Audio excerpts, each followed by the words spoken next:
All right, welcome back to the ongoing broadcast activity in AMP2. Here we are, the second half of chapter 27. This chapter is about fluid, electrolyte, and acid-base balance. We have looked at the fluid balance in a first part. That was nothing else but controlling the amount of water in the body. And we have seen that our hypothalamus is a major monitoring organ for proper water levels in the body. And we have seen the action of several hormones. We reflected on a number of organ systems and events that we looked at in previous chapters. Here in the second part, we'll be looking at electrolytes and the control of the amount of hydrogen ions. And just like with water levels, we need a particular optimal homeostatic range for all these electrolytes in the body. Now, this is going to take us back to very familiar grounds because in the endocrine system, we have seen hormones that control sodium, that control calcium. And sodium and calcium are typical electrolytes. We're just going to expand the range here.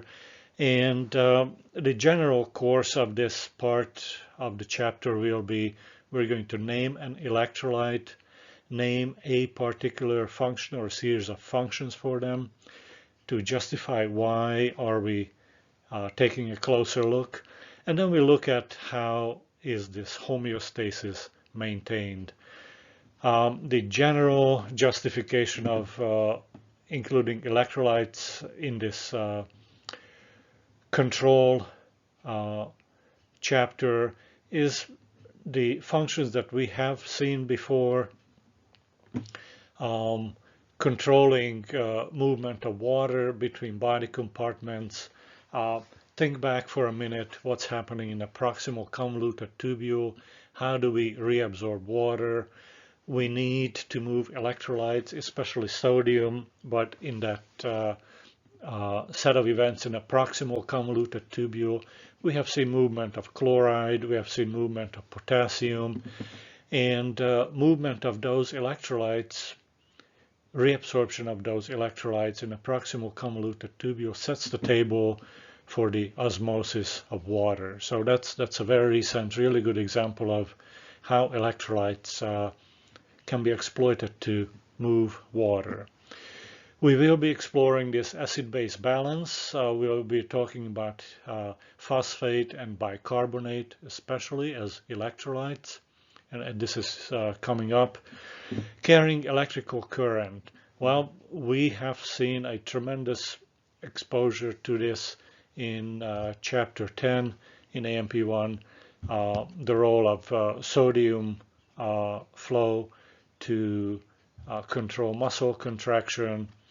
Sodium is muscle potential, but then in chapter 12 we've seen the sodium and potassium flow through those voltage gated channels, and release of neurotransmitters were controlled by that, and secretion of some hormones is also controlled by the electrical currents.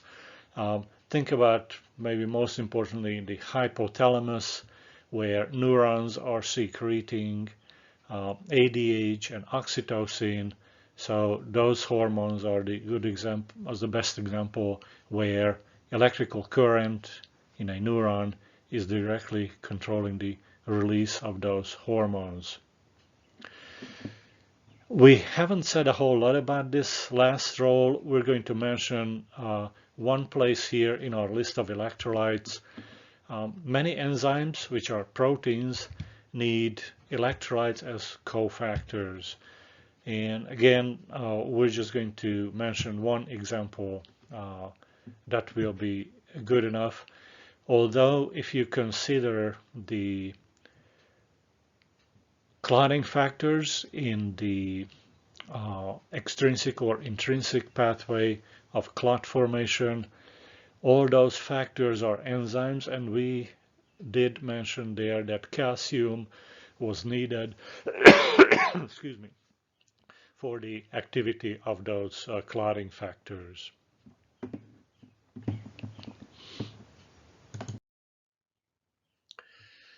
This is a good overall look at where these electrolytes are actually located.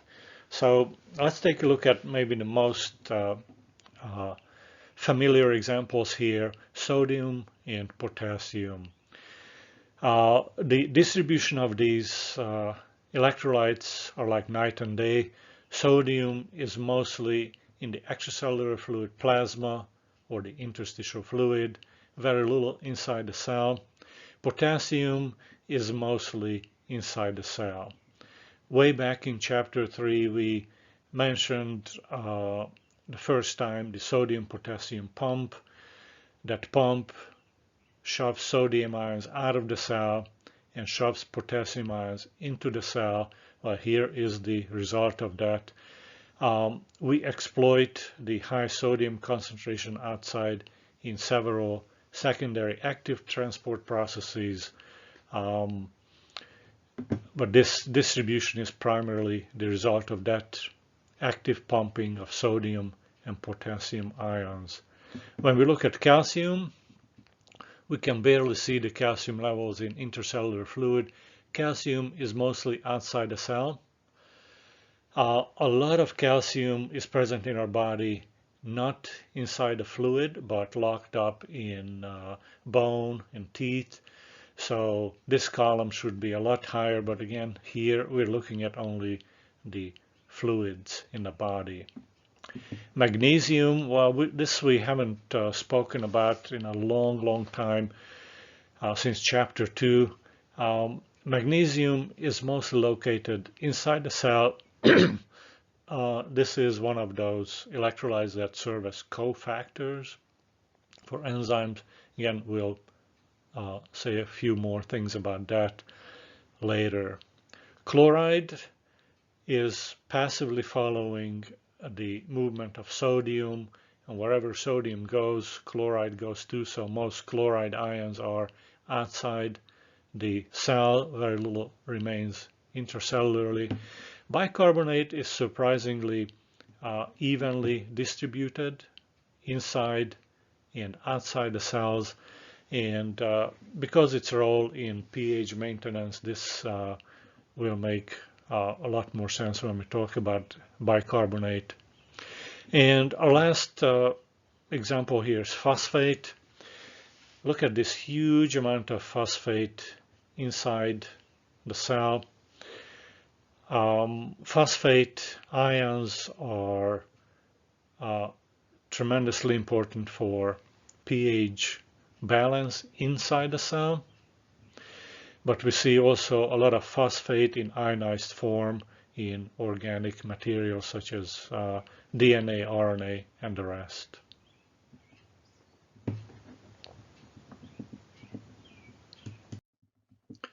So first example in our list of electrolytes is sodium.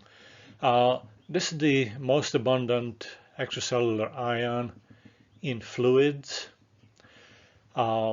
Sodium is monitored in our body, and because on a typical Western diet we consume more sodium than necessary, it is just releasing the surplus.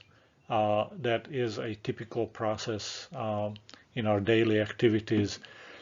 So if we want to look at hormonal control, and we'll see a few examples on the following slide, aldosterone is a major hormone that can increase sodium reabsorption if we are falling below normal levels. We mentioned aldosterone in the urinary chapter and in the endocrine chapter. It acts at the level of distal convoluted tubule collecting ducts, stimulating sodium reabsorption. If we have a sudden sodium overload, like eating a salty meal, drinking ocean water. Um, we mentioned this example in the first part of the fluid balance chapter, that atrial natriuretic peptide will detect increased blood volume that comes with sudden increase of sodium ions in the blood, and we will going to get rid of sodium ion levels in the urine, and we've seen the details of that again in the first part of the fluid balance chapter.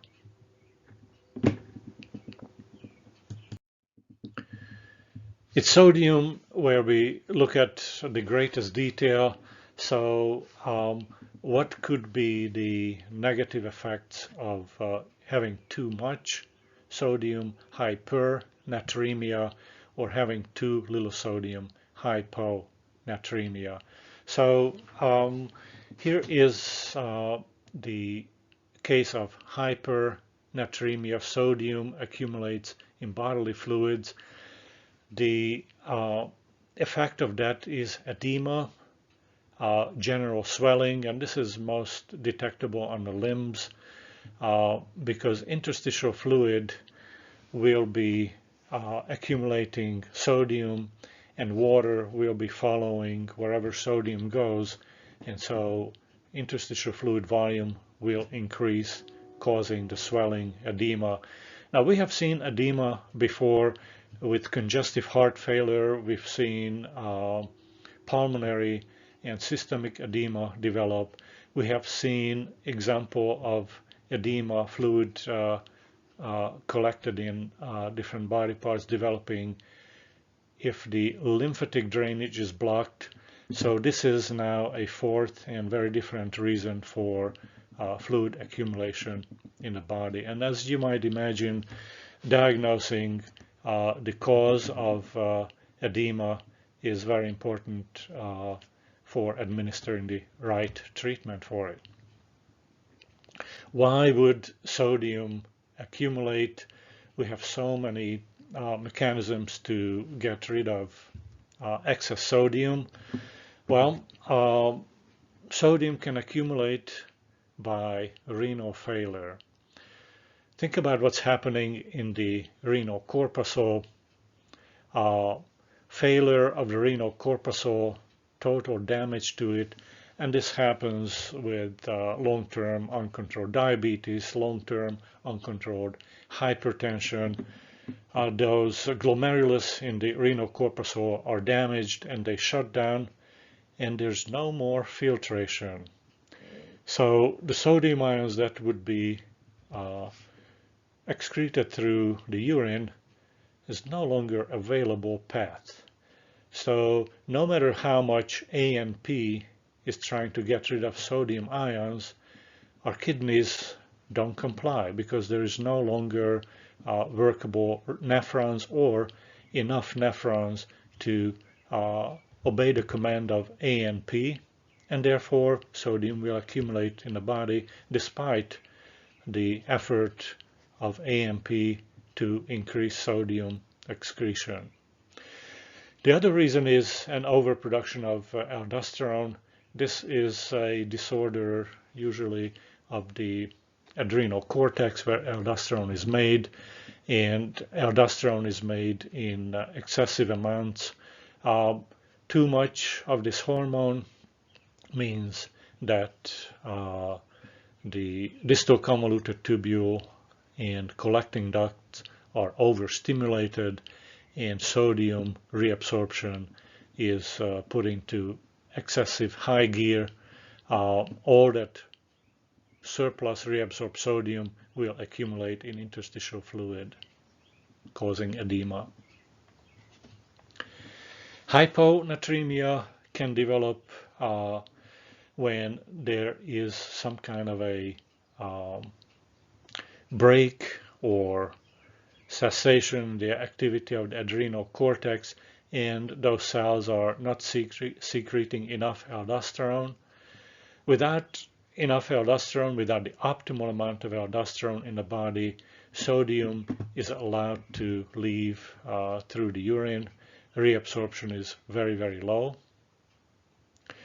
The other reason for excessive loss of sodium is using too many diuretics.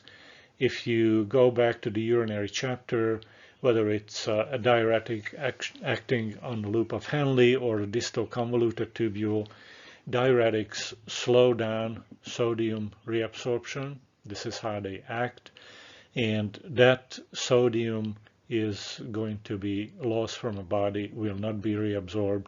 So overuse of diuretics can also lead to hyponatremia.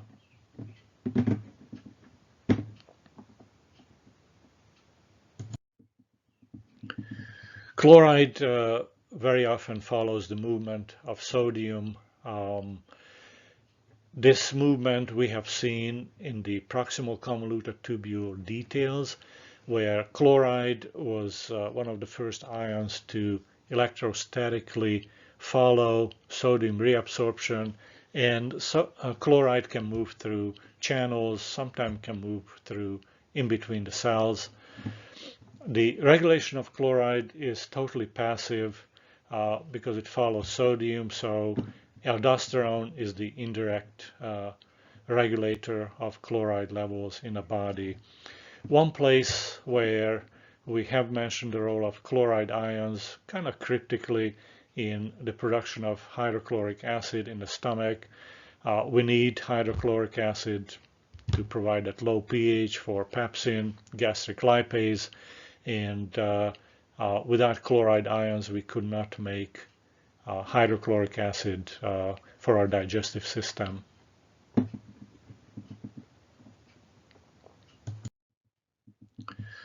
Potassium is another ion that we have seen in chapter 3 with the sodium potassium pump. We've seen it especially in our nervous system chapter 12 back in AMP1. So impulse conduction, whether it's muscles, any kind of neuron, is truly important. In muscle contraction, perhaps the best way to retain this is that if you think about cardiac muscle, we have looked at this fairly recently. Cardiac muscle repolarization is nothing else but the flow of potassium ions outside the cell. That wonderful T wave on the electrocardiogram is also a part of the life of cardiac muscle, and that T wave represents ventricular repolarization, the flow of potassium ions out of those cardiac muscle cells. Potassium levels are controlled by aldosterone. Aldosterone is promoting potassium release into the urine, so too high potassium levels in a body would be followed by high elevated aldosterone levels to move the surplus potassium out of the body, and potassium deficit in the body would result in the lowering of aldosterone levels in the body. One ability of potassium ions outside the cells to slow down repolarization is an important reason to look at how abnormally high plasma potassium levels can act in a body.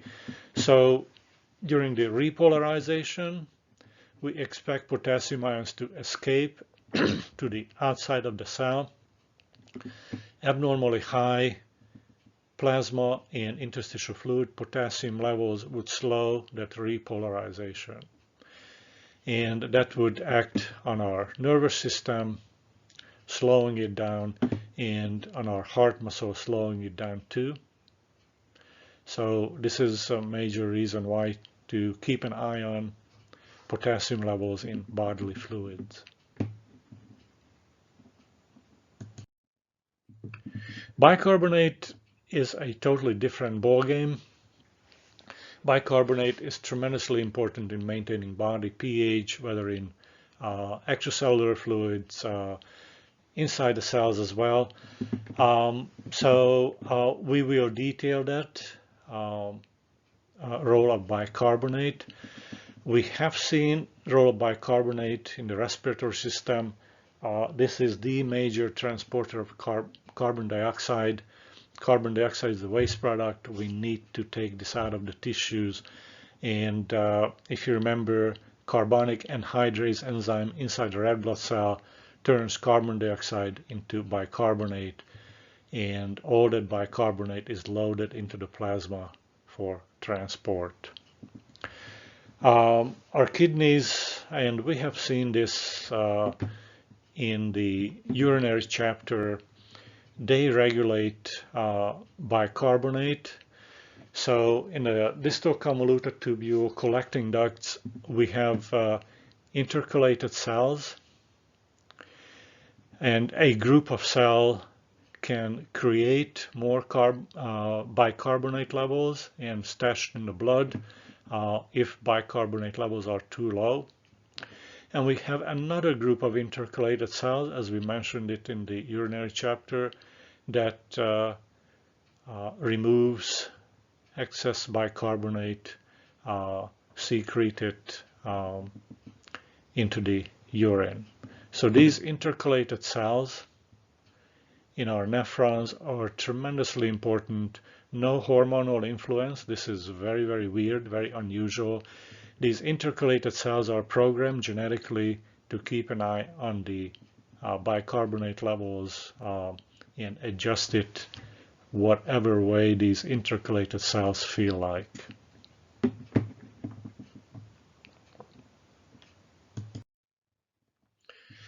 Now, I want to say a few words about the title first. We already mentioned that sodium is the most abundant cation in the body. Why are we saying the same thing about the calcium?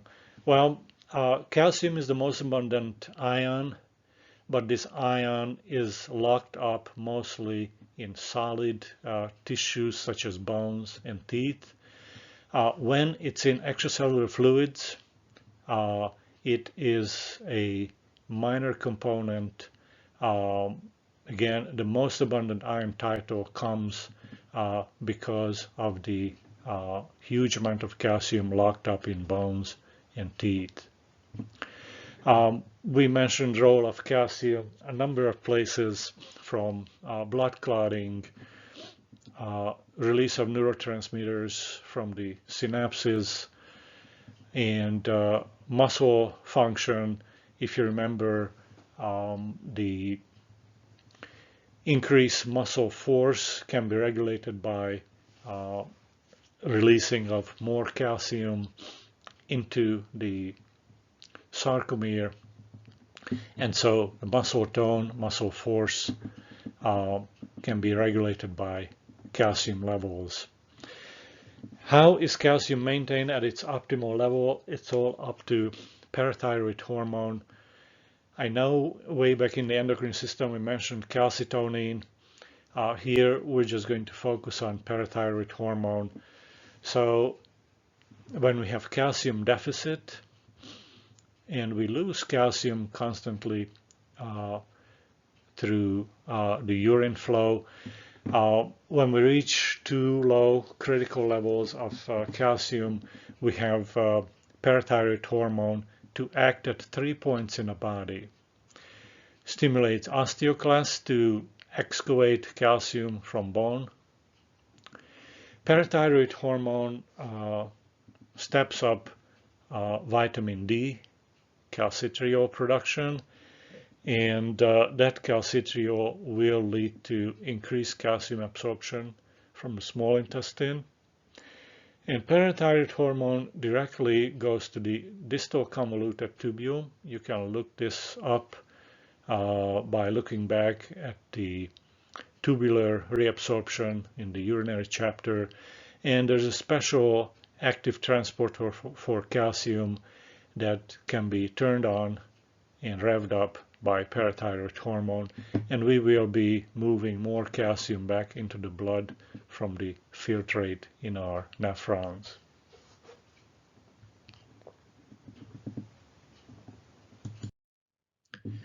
So here's magnesium, probably the least mentioned electrolyte in this entire AMP class. So this is the ion that is acting as a cofactor. So when you looked at those enzymes in glycolysis in chapter 25, some enzymes in the Krebs cycle, they need magnesium to work to their optimal levels. That sodium-potassium pump, and we have mentioned sodium and potassium levels before, sodium-potassium pump is also needing magnesium. So any place where we need large amounts of ATP, which is coming from mostly carbohydrate metabolism, and those places are central nervous system, our heart. This ion magnesium is tremendously important. So what regulates magnesium levels? We're going to go with parathyroid hormone. If our magnesium levels get too low, parathyroid hormone acting on osteoclasts will force the release of more magnesium from the bone material.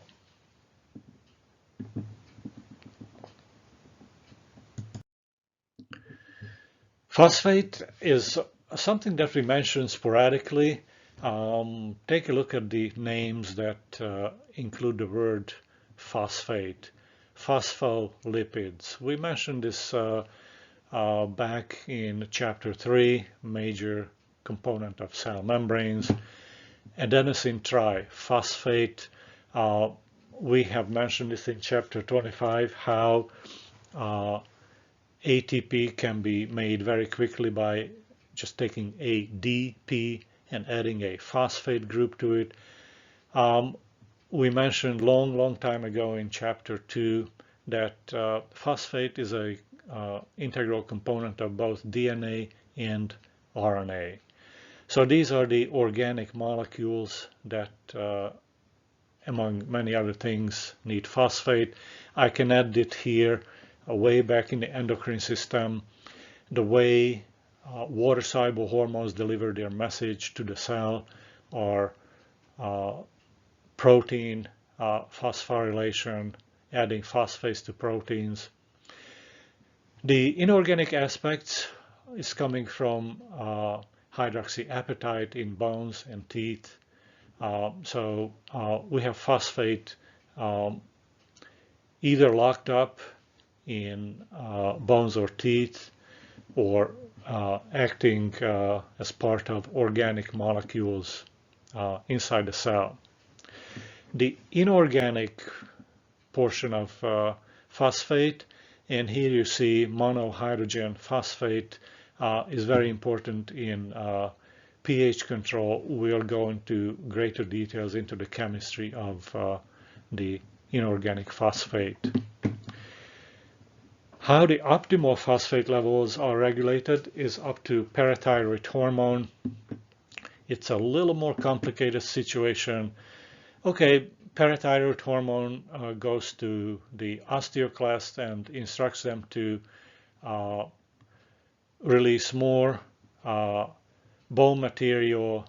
So bone resorption, action of the osteoclast will release phosphate into blood.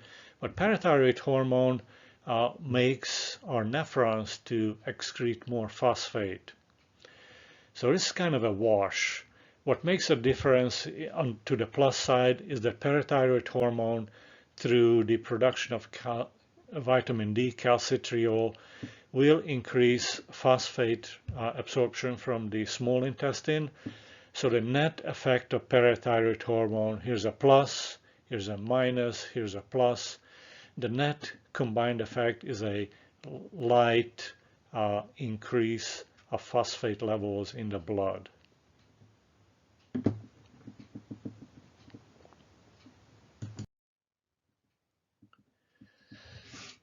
So the next and the last part here in chapter 27 is acid-base balance.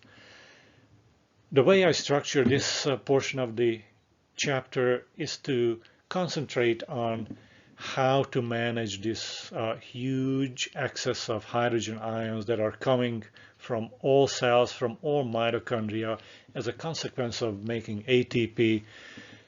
In chapter 25, when you look at the electron transport chain, hydrogen ions are serving us tremendously to make ATP in that ATP synthase part of the electron transport chain.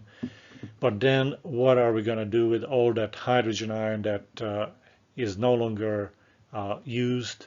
Well, we have to get rid of them.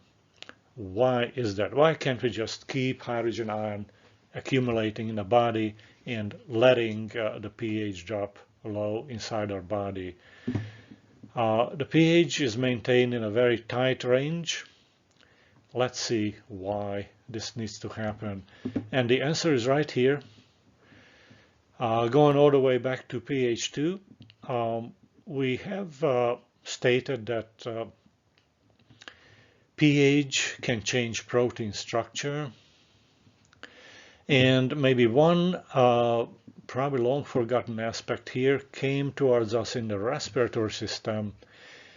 If you remember way back, we stated that acid pH can increase oxygen release from hemoglobin. So that was a cryptic way of saying that pH change around a protein, hemoglobin, can change its structure, and it will lead to the release of more oxygen from hemoglobin.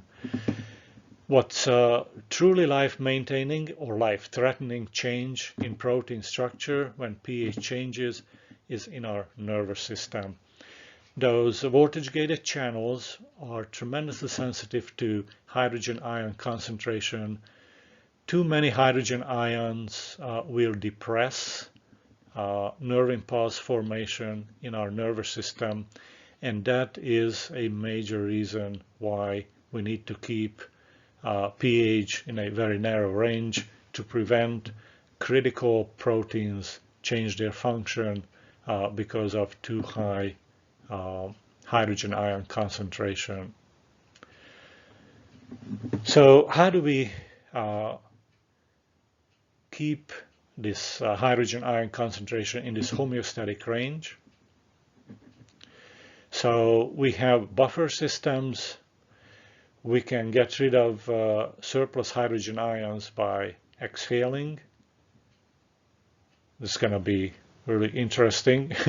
And then, of course, the big kicker is the role of our kidneys, where we can remove wholesale amounts of hydrogen ions.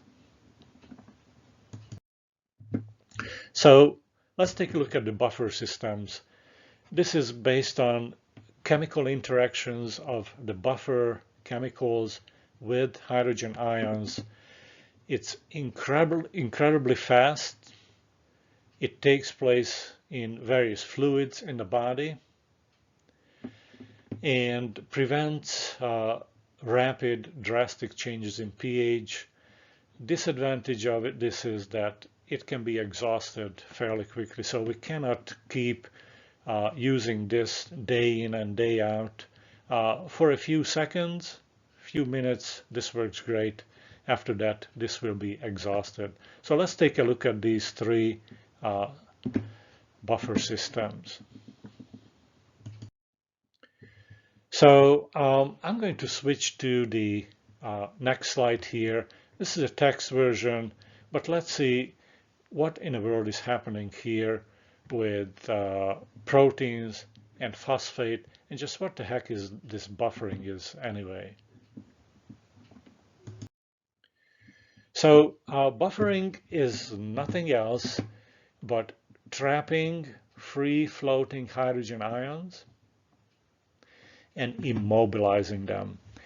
Immobilizing, mopping up free-floating hydrogen ions will take away the acidic nature of hydrogen ions. These hydrogen ions right here cause acidity, depress pH in this fluid. Once they are trapped, they are no longer causing acidity. This is the magic of buffer. So let's see, proteins, albumin is tremendously abundant in plasma. We have clotting factors, we have antibodies, we have hemoglobin in huge amounts, carbonic anhydrase. So here is a protein without using its buffering capability. And what this protein does is grabs onto hydrogen ions at both the carboxyl and amino groups. And here I just keep the hydrogen ions in red. So this is how the hydrogen ions are mopped up. They are immobilized onto the protein. And these hydrogen ions are no longer act as agents of acidity. Therefore, we limited the drop in a pH. How do phosphate ions contribute to this? So here's monohydrogen phosphate. Surplus of hydrogen ions will lead to dihydrogen phosphate. Excuse me. And again here I maintain this hydrogen ion in red that was trapped, so you can see how a free-floating hydrogen ion is now trapped in this dihydrogen phosphate. Again, this hydrogen ion is no longer causing low pH.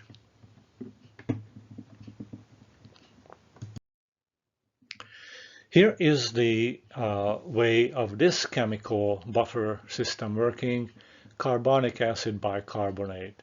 So we have seen the physiological mechanism of the intercalated cells, monitoring and maintaining bicarbonate ions in the blood and in our fluids.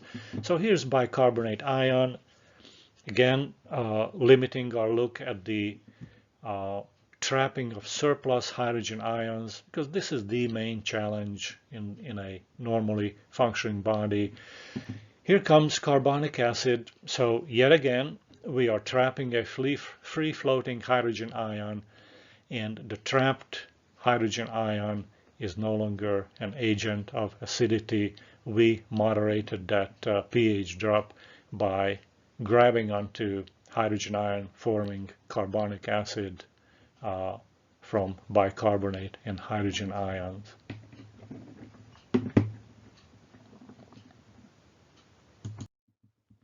Here is a little more elaborate way of getting rid of surplus hydrogen ions. So the pH, the concentration of hydrogen ions, can be moderated by respiratory activity. So surplus hydrogen ions are monitored by respiratory chemoreceptors. We've seen the medulla oblongata and those large blood vessels in the carotid and aortic arch. They all have chemoreceptors, and when those chemoreceptors detect surplus hydrogen ions, they will increase respiratory rate. When we looked at muscles and mechanisms that take us from the quiet inhalation and exhalation to the forced inhalation exhalation, these chemoreceptors are telling our respiratory center increase respiratory rate and respiratory pattern.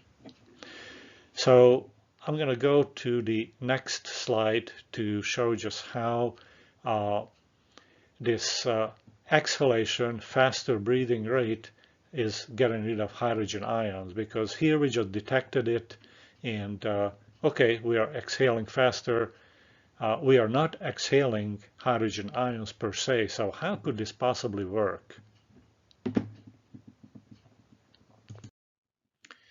And here's how this works. Okay, we exhale carbon dioxide and water. To make carbon dioxide, we start from bicarbonate, and just like in the buffering action on bicarbonate, we form carbonic acid.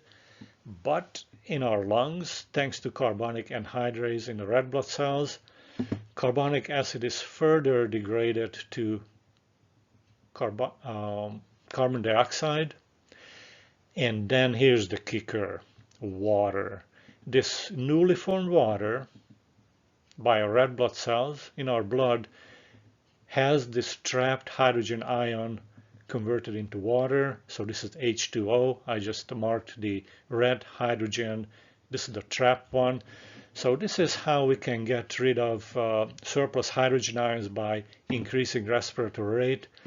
The faster we breathe, the more hydrogen ions we'll be trapping and turning into water. Again, the hydrogen ion amount is monitored by those chemoreceptors, and if we have a surplus hydrogen ion, this process will be speeded up, and we are trapping and exhaling more hydrogen ions from the body in the form of water. So this is a great way of removing, not just trapping, but totally removing hydrogen ions from the body.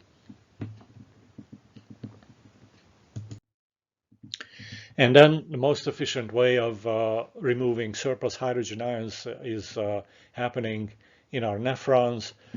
So the pH balance is maintained by our intercalated cells in the distal convoluted tubules that revolve around bicarbonate, but removing straight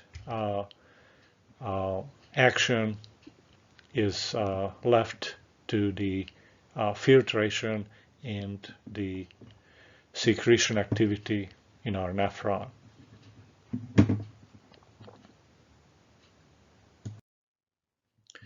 So here is the collected wisdom of how acid-base balance is maintained.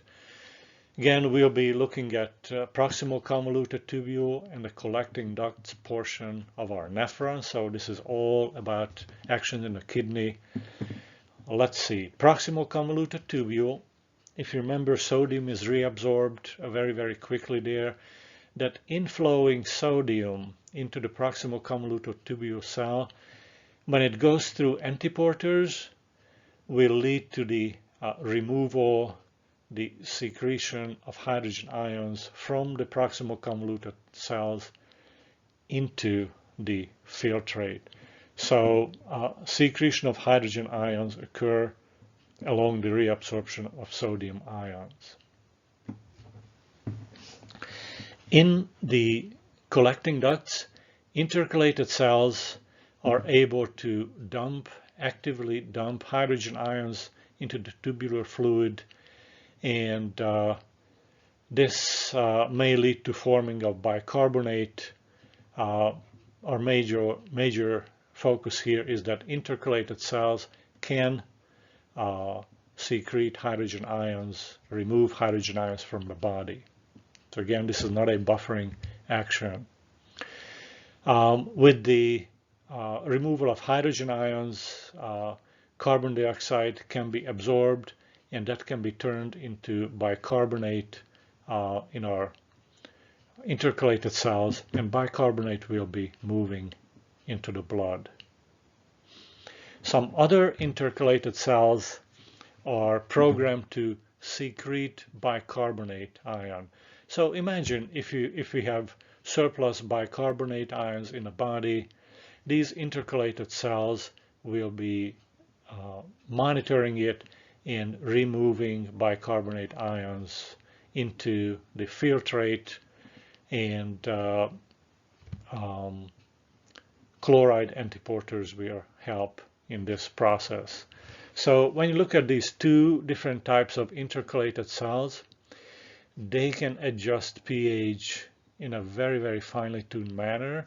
So maintaining pH in a 7.35, 7.45 range is largely false to the normal function of these intercalated cells.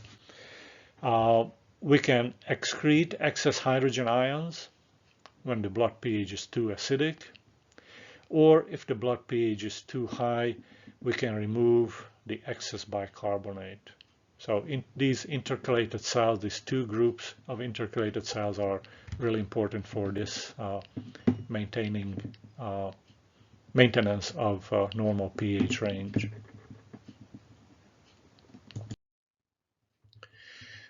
In the last few slides here, we're going to take a look at a very crude look at alkalosis and acidosis.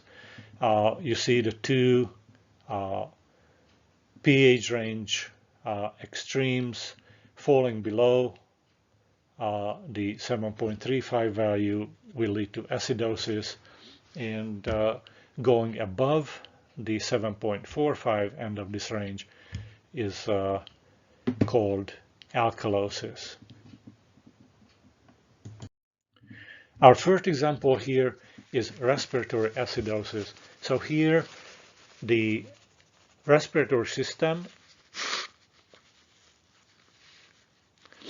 is in some fashion malfunctioning and is not removing carbon dioxide efficiently enough. Carbon dioxide will be elevating in the blood. Why our respiratory system would think about doing that? Well, we could have emphysema, destruction of alveoli, respiratory membrane surfaces. We could have pulmonary edema. This is a good reference to COVID-19 virus. Inflammation in our lungs, our pneumonia, viral pneumonia, causes pulmonary edema. This is what necessitates the use of ventilators, and this is a major reason for death of those COVID-19 patients. Injury to the brainstem. Think about those medullary rhythmicity centers.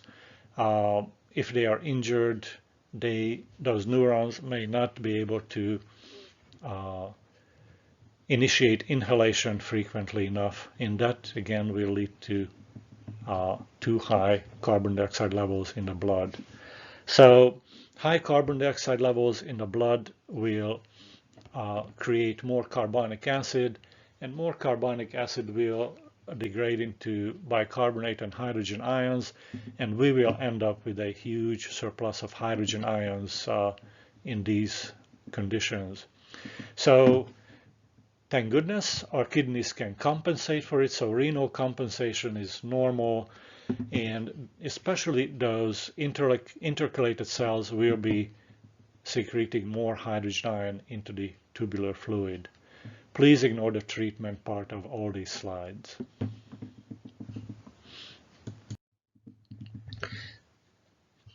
Overactivity of respiratory system can lead to respiratory alkalosis. Now we have too low carbon dioxide levels in our blood. How could this happen? Well, hyperventilation may be caused by high altitude, some kind of pulmonary disease, which would stimulate forced inhalation and exhalation and very high respiratory rate. Some medication overdose, such as aspirin overdose, will overstimulate the respiratory center. Anxiety, and this would be more appropriate for psychological conditions. They can all increase the activity of our respiratory system. Again, our kidneys compensate. Renal compensation will be cutting back on hydrogen ion excretion through those intercalated cells, and that the other group of intercalated cells will be releasing more bicarbonate, so we can handle through the collecting ducts both ways of hydrogen ion and bicarbonate flow to compensate for too high carbon dioxide levels in the blood. Here's another way to depress blood pH, metabolic acidosis. So here here are the major reasons. So losing bicarbonate through diarrhea is a major way to cause the unexpected loss of bicarbonate. Accumulation of acid.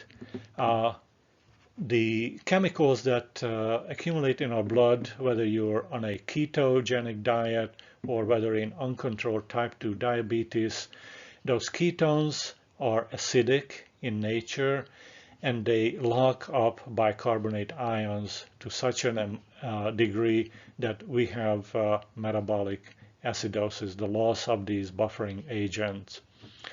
And another way of causing metabolic acidosis is some kidney malfunction. This is mentioned here too. This could be, just consider a plain type 2 diabetes or hypertension related destruction of nephrons. Filtration will slow and hydrogen ions will be bottled up in the blood. There's no other way to get rid of them. So acidosis, metabolic acidosis, comes from kidney malfunction. Our respiratory system will try to compensate by hyperventilation. We mentioned this just a few minutes ago, that increased activity of our respiratory system will remove more hydrogen ions, and so those chemoreceptors in our medulla oblongata, carotid, and aortic arch will stimulate the respiratory compensation and increase respiratory activity to compensate for metabolic acidosis. The last example here, metabolic alkalosis. Here we have too high blood bicarbonate levels. This is a lot of times an artificially induced set of conditions, excessive vomiting, whether this is food poisoning or some kind of a stomach bug. This is also happening in anorexic patients. We can artificially remove hydrochloric acid by gastric suctioning. Sometimes use of diuretics can cause the accumulation of hydrogen ions in the urine, and excessive intake of alkaline drugs or medications that will be metabolized into an alkaline byproduct. This is all lead to blood pH elevated above pH 7.45. In these cases, the respiratory system will compensate by hypoventilation because exhalation would eliminate hydrogen ions. Having lower respiratory activity will eliminate fewer hydrogen ions, and therefore hydrogen ion levels, the increase of them will be eventually compensate to too high bicarbonate levels and restore blood pH.